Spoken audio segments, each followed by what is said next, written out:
Viewer discretion is advised.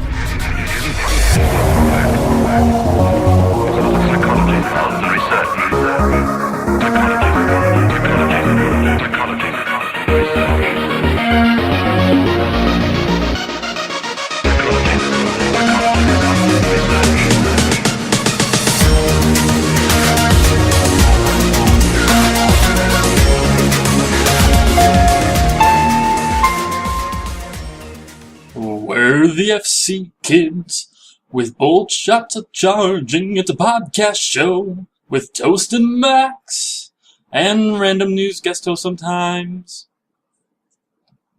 And welcome back to the FC Podcast. This is yours truly, Max Doggy, here, soloing the podcast / newscast, because this is a newscast and not actually a podcast, but I am soloing it by myself.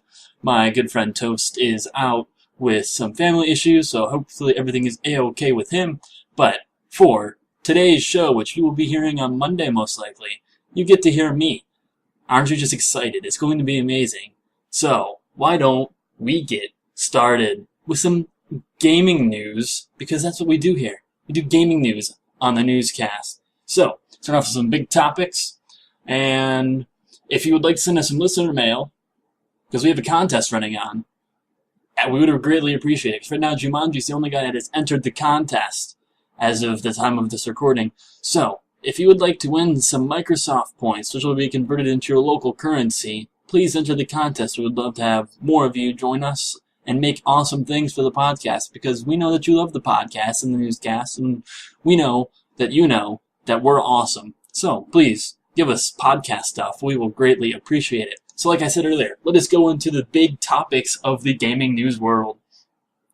All of this can be found on the @FC_gaming news on the Twitter, which is on the homepage on the left side and the little bottom bar. So, once again, big topics, starting with some PlayStation 4 news, for all 5 of you that care.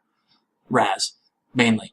Okay, PlayStation 4 will roll out with Xbox One's, and will work with Xbox One's HDMI pass-through port. So, basically, one of the guys, Albert Pinella, I believe it was, did the HDMI in port on the Xbox One will allow other consoles to pass through it, like the Xbox 360 and the PlayStation 4.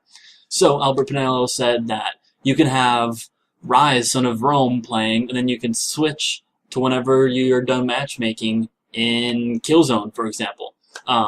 He says, however, that it's not advisable for you to do such things, especially games that require, Twitch controls, because there will be latency via the HDMI cable coming into your console and then processing it. So you can plug in your Xbox 360 and your PS4, but Microsoft says you probably shouldn't. It's more meant for like streaming video and stuff that, requires it to be audio and the video to be synced up at the same time, but not necessarily having input from a controller work. So it appears as if you want to play games like Halo, for example, Halo 4 on your Xbox 360, you won't necessarily be able to do it via your Xbox One console, which kind of makes me sad because that's what I was planning on doing, but probably will just now make me worse at Halo, more so than I already am. So what I suggest is that VBD uses this ability and feature on their Xbox 360 and Xbox Ones, and then we'll just level the playing field and all the balance issues will be taken care of. You heard it here first, War Council. I came up with this idea. It's amazing. You love it. You all know it. Also, that was totally a joke. But continuing on, the PlayStation 4 will support video capture of video games over HDMI. So finally, you now have the PlayStation 4 ability to capture video, because that was an issue before where originally you weren't able to capture video. It was like the PlayStation 3, you wouldn't be able to use like an Elgato to record video. The only features were going to be Ustream and Twitch, but now that's not a thing anymore. And I feel like I've talked about this already, but I don't know. Okay, moving on. GTA 5 news, because we all know you love it, and I know that you love it, and GTA Online will be amazing. You should join the Sunset Posse, because that'd be awesome, and it's a gang, and it's on Rockstar's Social Club, but you should totally join it. But yeah, in its first day of being released, GTA 5 pulled $800 million. Oh my gosh. It's like, you would see my jaw dropping, like right now, if this was a video podcast and not just an audio podcast. But yeah, it's pretty awesome. Like, really, really awesome. And then also, GTA 5 hit $1 billion in sales in its first 3 days of being released, setting a new record, and it's on track to like break all of the records. Like, holy crap, this is amazing. Ermergerd. So speaking, we have some more GTA 5 news. If you want to install GTA 5 on your Xbox 360 without it sucking and lagging a lot, you want to install Disk 1, but do not install Disk 2 onto your hard drive. What you want to do is you want to use a USB flash drive that has at least 8 gigabytes of storage, and you want to plug that sucker into your Xbox 360. You want to format that USB drive so it'll work with an Xbox 360, and then you want to install Disk 2 onto your USB flash drive. That's what I've done. I've noticed a little bit of an improvement over running it on disk. Not big of an improvement, so you don't necessarily have to, but the loading times, at least for switching characters, is a little bit faster in my experience. And also, if you haven't heard, based on how many copies it's sold, you want to buy GTA 5. It's amazing. And on October 1st, when GTA Online is released, your life will officially be over, except for when you have to practice for Halo 4 Battle Nights, and then actual Halo 4 Battle Nights themselves. Because you're a good guy and you want to keep FC alive, and because we love you and you love us and you love the community, you will play Halo 4. And these are not the drones you are looking for, the droids you're looking for. I can't believe I messed it up. These are not the droids you are looking for. That was terrible. I apologize. This is what happens when Toast isn't here. I just make bad jokes, bad references, or I make awesome references rather, and then I say them wrong. So yeah, okay. Battlefield 4 news.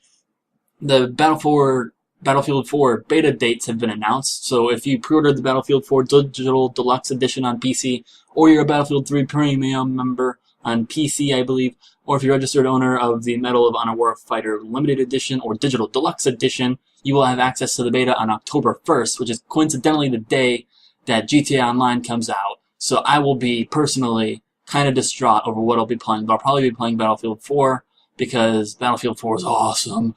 And if you haven't any of those, all Xbox 360, PlayStation 3, and PC players will be able to download the Battlefield 4 beta from Xbox Live, PSN, or Origin.com on October 4th. And we don't know how long the beta is going to last, but it's probably going to last at least 3 days past October 4th. That's what I think. It's probably going to be a week's time, but I don't know. The last beta was extended a little bit because it had issues. I don't necessarily know. Also, more Battlefield 4 news. DICE is looking into developing Kinect-based head tracking on Xbox One for Battlefield 4. So, like if you're in a vehicle, for example, and you want to look to your right, or you're in a plane, you just tilt your head a little bit to the right, and then your screen looks. You can't turn your head all the way because you won't be able to see the screen, mind you, but you get the gist of what they're going for. Also, a new trailer that's talking about Battlefield 4 multiplayer and shows some new details about new maps, and it's just awesome footage that is released. The links will be in the description down below if Toast is nice and decides to put links in this podcast. Also, new information, tons of new information about the Battle Log, which is the online features of Battlefield 4, has been released, and it looks awesome, and it talks about the applications that you'll be able to download for your mobile tablets and for your PCs, and it looks awesome. It looks very useful, a lot more useful than the current one that we have. I'm looking forward to it, and I think it'll be awesome, just like me, because I'm Max Doggy and I'm awesome. Okay, we have some EA news to round out the big topics. Battlefield 4, FIFA 14, and Madden 25 will be available for Xbox One before the Xbox One launches, so they'll be available in North America on November 19th for you to pick up, and they'll be available on November 21st if you live in Europe, because I know we have some Europe listeners out there, and some of them send us awesome listener mail, so you should be like those Europeans that send us awesome listener mail. In case you don't get what I'm saying, you should send us listener mail, and we'll talk about it, and we might love you for it. Okay, quick hits. Are you ready for quick hits? We're going to start with Xbox news. So, we have some very intriguing Xbox news with how many controllers and stuff you can use. It's just crazy. There's an entire post about it, but I'm going to read you the gist of it. Okay, so the math of user inputs on Xbox One is made even more complex when you factor in smart glass.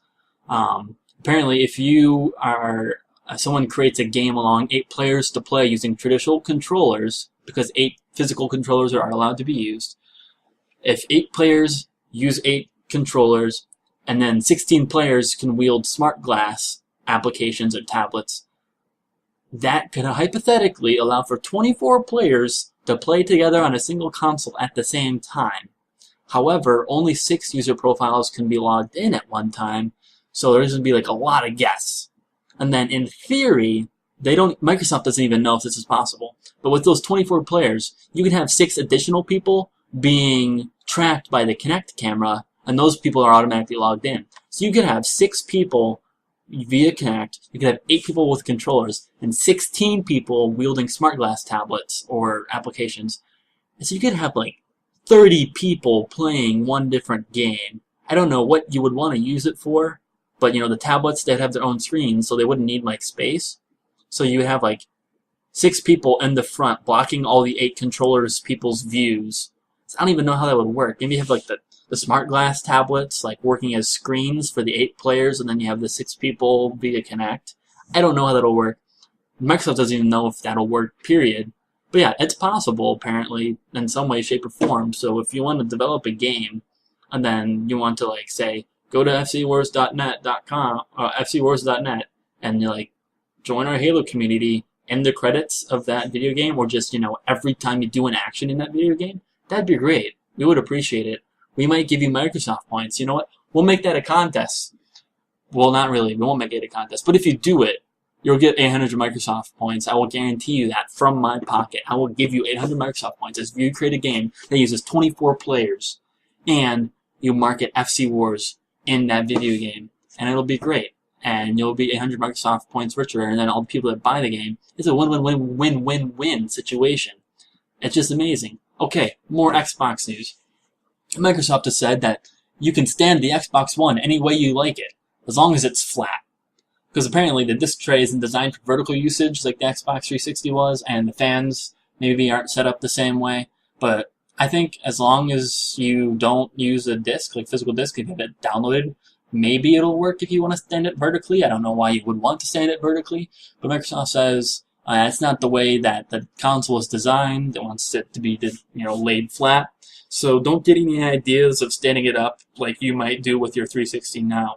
You might want to create space in the future for all the people getting Xbox Ones out there so that your console can lay flat. Moving on, we have some Forza Motorsport 5 news. They released a new short film called Film Speed, and it makes a giant real-life GIF, or GIF, if you're one of those purists, the GIF. It makes a giant GIF or a flipbook using a fast car, a McLaren, a G something. I don't remember exactly what it is. But there's links down to it below, and it's really cool, and I enjoyed it, and you should watch it. Also, some news you might not really care about, but Xbox premiered Crimson Dragon, which is a dragon flying game, very similar to Panzer Dragoon Orta and the very first original Xbox. And then there's new gameplay for Dead Rising 3 that was released at the Tokyo Game Show, which happened this past week. So there's more footage online. If you are an avid Google user, you can find it, or you can click the links down below. Next, we have Xbox One to launch in Japan in 2014. There's not really a specific date of when they're going to do it, but it's just said 2014, so it'll be coming out around the same time the PlayStation 4 comes out, hopefully, which is February in 2014. Also, last bit of Xbox news. Xbox Live Gold members can now download their free copy of Rainbow Six Vegas for the Xbox 360 via the Games with Gold program. It's a really great game. I highly recommend it. You should definitely download it. This has been Xbox News. Next, we have some general news, and in case you missed the podcast that we did this week, Hiroshi Yamauchi, the man who built Nintendo, he died at age 85. He was the guy that took over Nintendo in 1949 from his grandfather, and he was with Nintendo all the way until they shipped the Nintendo GameCube. And now Satoru Iwata is the leader of Nintendo, but it appears as if Hiroshi died of complications due to pneumonia, if I recall correctly. So all of our amazing Nintendo memories we had as children, they're all due really in part to Hiroshi. So rest in peace, good sir. Rest in peace. Now, moving on, we have some Ubisoft news. As a part of our general news segment, a Ghost Recon film is being written by a couple of screenwriters named Matthew Fetterman and Steven Skea, who worked on shows such as Jericho and Human Target. And they're also the writers behind screenplays for Sony Pictures' upcoming Zorro reboot, as in The Mask of Zorro, and in New Line Cinema's film based on the graphic novel Y: The Last Man. Ubisoft is currently also in production for Assassin's Creed, Splinter Cell, and Watch Dogs movies. So in case you didn't like Ubisoft milking all of their existing franchises already, cough cough Assassin's Creed, you're now going to get movies for all of your beloved franchises. They most likely won't be good, but hey, movies are movies, right? And money is money. Some more Ubisoft news. Uplay 4.0, which is basically their Origin/Steam service. Uplay 4.0 is coming to PC in October with Twitch TV integration, which will allow you to stream via Uplay instead of having to use a program like XSplit or Open Broadcaster software. And it's headed to next-gen consoles as well. But since those consoles already do Twitch.tv stuff, I imagine that Twitch integration won't do much in addition to what you already have. Last little bit of Ubisoft news. Assassin's Creed 4 Black Flag has a new multiplayer trailer, and it looks just like every other Assassin's Creed 4, every other Assassin's Creed multiplayer video in general. It shows people playing the game like the designers intended, and not how what actually happens, which tends to be people running around the map, and just stabbing everything that moves, just going for low points. I'm not really much of a fan of the multiplayer. Brotherhood was like the only really good multiplayer. However, I'll play it probably a little bit. I am getting Assassin's Creed 4 because it looks like a great game, and I don't have access to a Blockbuster or a GameFly where I can rent video games because, yeah, okay. Like I said, I promised you guys earlier, more GTA 5 news. I have some more, and this is some heavy stuff here. Bigfoot has been discovered in GTA 5. I'm going to say that again in case you didn't catch it. In Grand Theft Auto 5 by Rockstar Games and Rockstar North, Bigfoot, Sasquatch, he is in this game. And there's video evidence. And you need to click on that video and then on that link, and you need to see Sasquatch. And it's kind of scary. You might poop your pants a little bit, but Sasquatch is in GTA 5.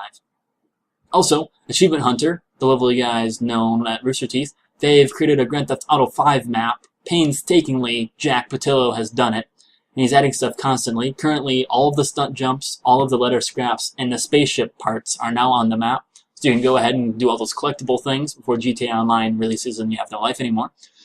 But yeah, we all need to thank Jack Patillo for being awesome and having a beard and making this map. He's made a lot of the other maps that you've seen, like for ODST, for example, he made a map for that.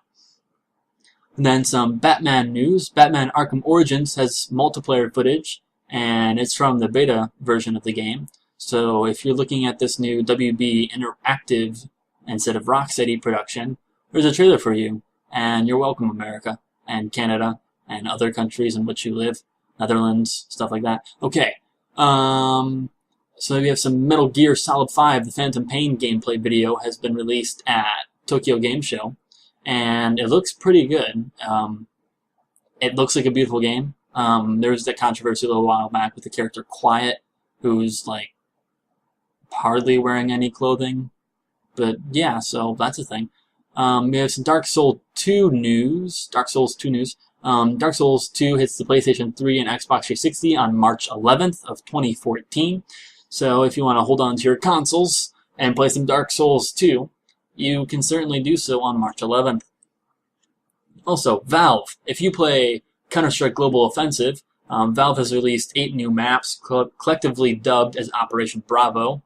I believe those are only on PC right now. I'm not entirely sure if they're on consoles, but there's new maps, and they're Valve created, so Valve actually made something. But as of this podcast recording, there's been rumors and then emails released to press members saying that Valve is going to make 3 announcements next week, as in the week starting this Monday when you'll probably hear the podcast. I think they're starting on Monday, but they're making 3 announcements, and one of those announcements might be the Steam box, because they've been talking about a new addition to the hardware of Steam. Also, they counted to 3. They said 3 in their emails. So, Half-Life 3 confirmed, right? Like, please. Episode 3, even. Half-Life 3, yeah, Half-Life 3. Please, Half-Life 3.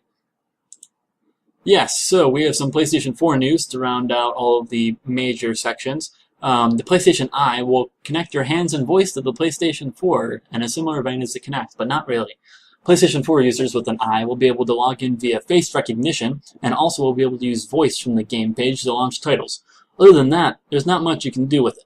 There are plans in the works for more, but Sony isn't talking about it. Also, these features that I've just described, such as face recognition login and using voice to navigate to the game page and launch titles, have not been shown to the press yet. So as of all we know right now, this is just ideas that Sony has that will come out at launch. We don't know how good it'll work because they haven't shown anything at all.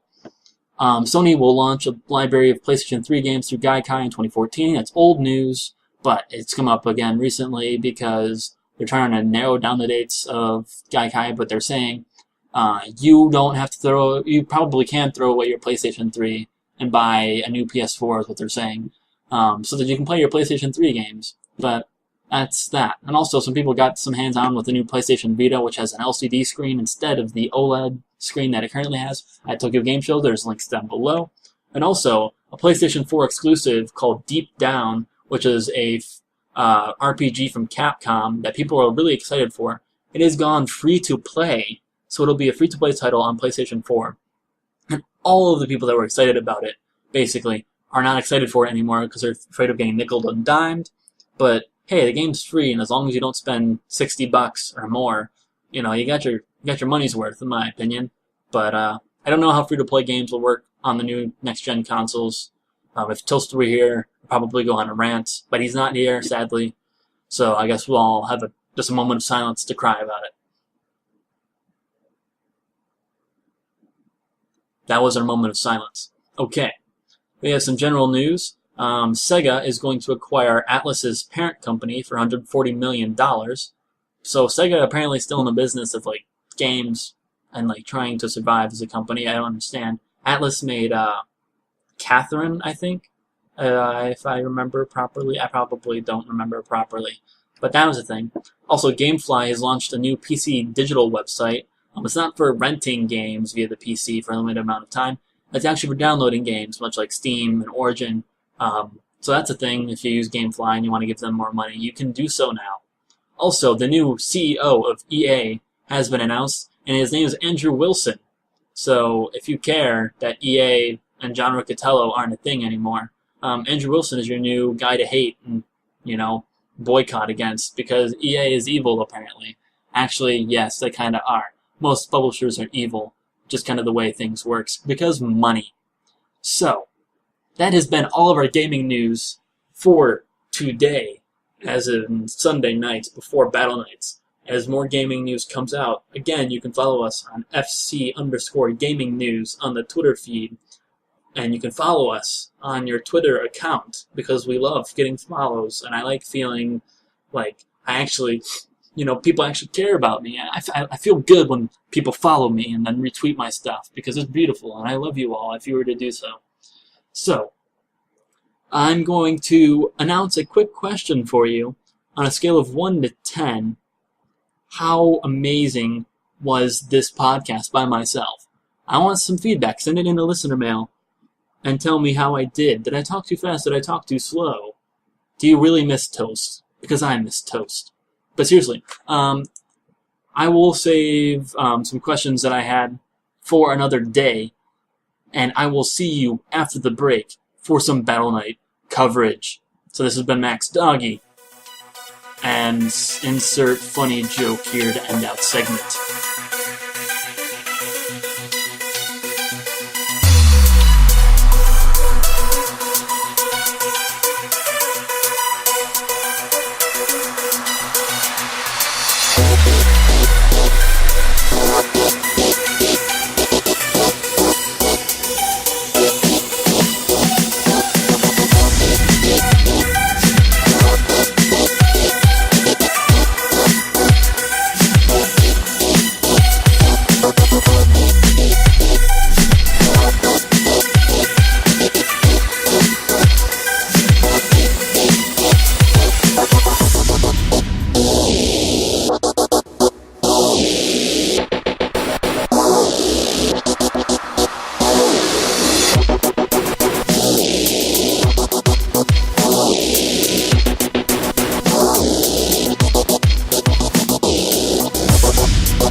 And welcome back to the FC Newscast, featuring yours truly, Max Doggy, and my co-host, Nobody, because Toast is currently unavailable, and apparently everyone else is in meetings, so I tried hoarding myself out to everyone, basically. But, in the constraints of this time, because we want to get you the news as fast as we can, and as fast as Toast can edit once he gets these files, I'll be doing this a little bit soloed tonight. So, we shall start off with a little bit of a Battle Knight recap. Generalizing all of it, Blue defended and captured Meltdown in 2. So, in a tie-breaking fashion, Meltdown went down to a tiebreaker, and the Blue tiebreakers versus the Red tiebreakers, original names there, gentlemen and ladies, if applicable. It was a game of heavy lockdown that went 1401 to 1282 in Blue's favor. And an interesting stat, Violent by Design went 8-0 this battle night, while Legacy, my lovely unit, only went 3-2. So we have these two different pillars of people, and one did a lot better than the other. Additionally, to note, not many people showed up for Battle Night. It's kind of disconcerting. I think there was only like 3 or 5 squads for Meltdown out of 8 people. So Battle Night attendance is down. So if you're listening to this podcast and you didn't play in the last Battle Night and you were playing other games like GTA 5, which I completely understand, don't do that, bro. You're just hurting all of us. You're going to make me cry, and you don't want to make me cry because it's just awkward. And, people don't really listen to the podcast to hear me cry. So I highly encourage you, show up to Battle Nights, have fun, save those films. And play nice, and, Fuzzy humps turtles and stuff like that, the stuff that Methodian always says before he starts up a game. But yeah, basically, Red lost both maps, and Blue won Meltdown with, what is that? I can't read, apparently. 4, 8. They won with 8 on Meltdown, and then on 2, they won 7-3. So, it was a pretty one-sided Battle Night for 2, but on Meltdown, it went down to the wire. Even though Blue forfeited 2 games, Blue was able to take it to a tiebreaker and win. Interesting fact there. Also, as of this recording, we have some breaking news, courtesy of the Great Methodian. I have your auxiliary battle results, and the Red Assault on Terminus, which had a 7% likelihood of victory, did not go through. The result was 91, and Blue defends Terminus. Additionally, a Blue assault on Exile, which had a 90% chance of victory, was completed with a result of 69. So Blue has captured Exile and defended Terminus for the auxiliary battles this week. So we have, basically, with all the middle sectors, the top middle sector, all of the maps are still Blue except for Sanctuary. On the middle sector, you have 2, Wreckage, and Vertigo in Blue's favor. And then you have Terminus, Exile, and Orion in Blue's favor on the bottom middle sector. So on those 3 middle sectors, 3 out of the 4 maps are now controlled by the Blue Army. So it's really a basis of opinion on what the Blue Army wants to do strategy-wise for next week. As was talked about in last week's podcast, I used to do the Blue Army strategies, and attack plans way back in the day, like Halo Reach way back in the day. So I might have been a decent strategist, probably not as good as Mythonian was, because he basically created the system, but I was a good prodigy and a good learner under his system, and I really enjoyed doing battle results and attack plans and all that good old stuff way back in the day when I had the time for it. But as a college student, I really don't have that time anymore, and it's kind of sad, and it makes me want to cry, but, you know, I'm not a crying man, so... looks like, let me analyze the map here. Blue has an FOB, a forward operating base and complex, so it would make sense for them to attack one of the top middle two sectors. They have Skyline or Sanctuary to attack, and both of them are great maps for 4v4 VBD style type play, which is VBD strength, and also Legacy strength is 4v4s as well. So, no matter what happens, if they attack either of those maps, it's going to be a great battle night and won't be necessarily lopsided, or we'll have forfeits like this battle night. Granted, again, if you all show up, it would be greatly appreciated. But there's Daybreak on the bottom middle sector, and I don't think that makes sense for Blue to attack Daybreak at all. It doesn't seem strategically sound. They would have to move a lot of different troops around there. So it looks like Blue is probably going to attack Sanctuary or Skyline. That's just my personal opinion. Battle results and attack plans will be posted Monday night, so if you're in Red Army or in your Blue Army, you could completely change things based on what I said. Now, if I was Red Army, you basically are screwed in every single situation. Well, not really screwed, but you can attack anywhere, basically. You have a forward operating base on strong side. You have a large portion of your troops on the southern part. So if I were Red Army, I would probably try to physically attack Terminus, or I might try to go against Wreckage, even though it has 2 minefields on it. That's another thing you could attack. You do have troops on the northern sector as well, so if they wanted to, they could go for Guardian or Shatter. Why would you want to do Shatter? Shatter's a terrible map. But you could go with Guardian, again, so you could try to keep at least one map if Blue does attack. There's a lot of barren maps everywhere, though. Skyline is barren, Vertigo is barren, Sanctuary is barren. So I currently don't have the statistics on which maps are still barren because I haven't been keeping up terribly much with how much what's everything going on. Vertigo is 1 week remaining on barren, and then Skyline is 1 week remaining on barren. So it looks like the barren Sanctuary being barren is now lifted.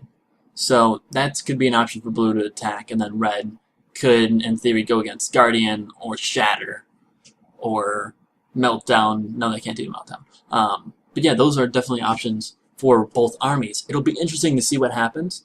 Blue has just a lot of troops.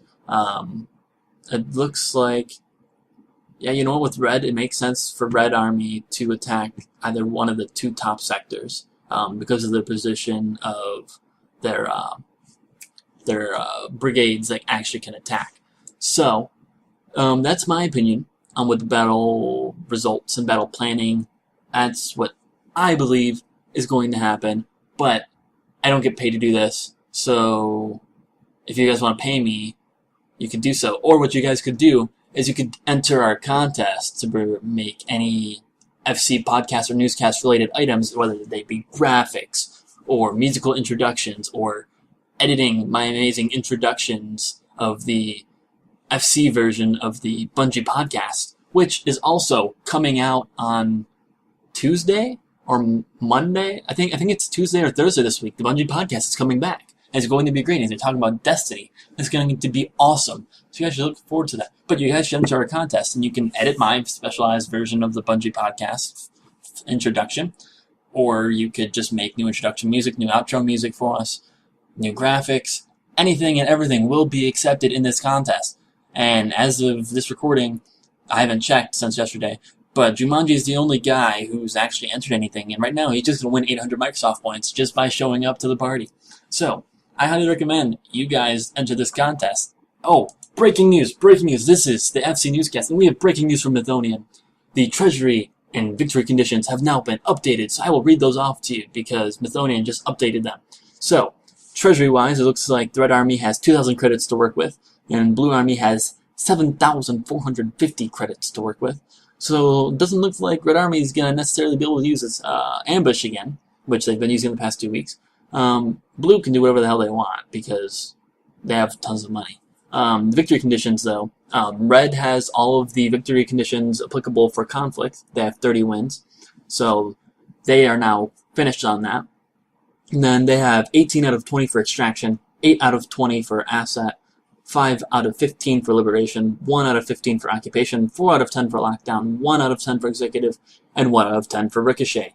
Blue Army, on the other hand, has 26 out of 30 for conflict. They have 21 wins out of 20 for extraction, so they are complete on that. They have 12 out of 20 wins for asset, 12 out of 15 wins for liberation. They have 15 out of 15 wins for occupation, so they are all set on that front. They have 12 out of 10 wins for lockdown, so again, they're all set on that front. They have 3 out of 10 wins for executive, and 6 out of 10 wins for ricochet, our new game type that was introduced this week. So, now that this has all been updated, this is officially the end of the FC Newscast. You can follow me on FC_gaming news for more gaming news. You could also follow us on YouTube. We have a YouTube account. We post videos there. You can follow me personally on my Max Doggy Gaming channel, where I am currently in the process of uploading Team Fortress 2 and Splinter Cell Blacklist videos, and in the future some more Battlefield 3 videos and more general awesomeness. So once again, I am Max Doggy. You have been listening to the FC Newscast. And, because Toast isn't here, stay classy.